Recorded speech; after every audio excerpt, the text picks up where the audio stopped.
Member for Placentia-St. Mary's. Thank you, Speaker.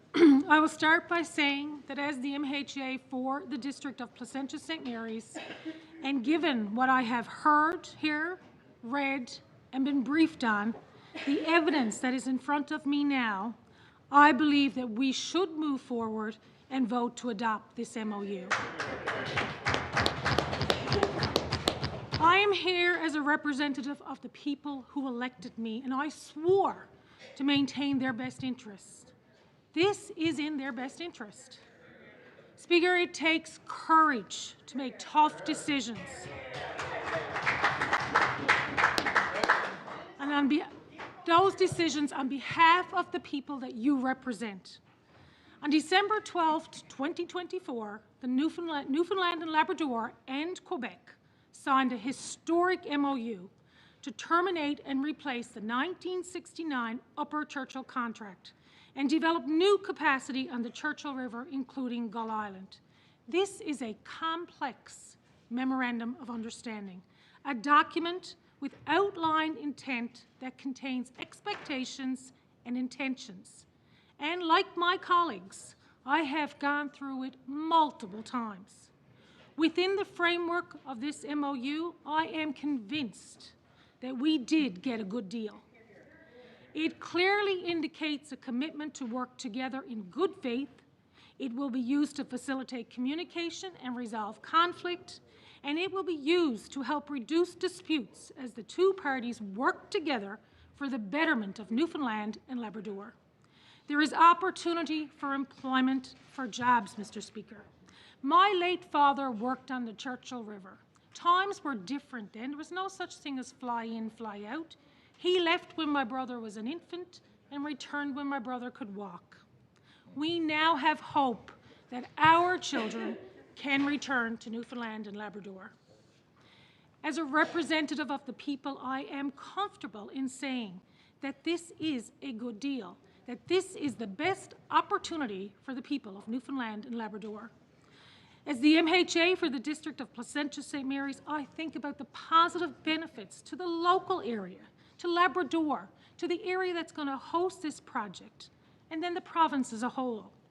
Argentia and the West White Rose project, and the value that that particular project has provided to the island is top of mind for me. With the West White Rose project came people, came qualified people to perform the jobs. There was increased footprint in the Placentia area, and this enhanced infrastructure development for that area. And as I speak here today, there is a project going on in the community of Dunville that's valued at over $7 million. Newfoundland and Labrador Hydro and the government of Newfoundland and Labrador sought extensive expert inputs over the past several years in working toward the MOU signed on December 12th. And they will continue to do so while working towards definitive agreements. Learning from the lessons of the past, I want my constituents to know that independent experts have been engaged throughout this process and will continue to be engaged, unlike some projects of the past. It has been said that this is a sudden decision, and I firmly say that it is not. I will just give a few examples of why I say that, Mr. Speaker. A media release dated July 1st, 2022, 2.5 years ago, was released by this government, and it signaled that a team had been given the mandate of undertaking a detailed analysis of the hydroelectric opportunities that exist on the Churchill River. In 2022, this government signaled that they had started to work on this valuable Newfoundland and Labrador resource. As recommended by the Muskrat Falls Commission of Inquiry, this government appointed the Churchill River management expert. This government created a negotiating team. And the Premier has said over and over that this government will continue to engage outside experts as we move forward in this transformative process, and we will institute independent experts that will provide advice to Cabinet on negotiations. And that was confirmed this morning, Mr. Speaker. This government brought the MOU to the House of Assembly for an extraordinary session, and definitive agreements will also be brought back to the legislature.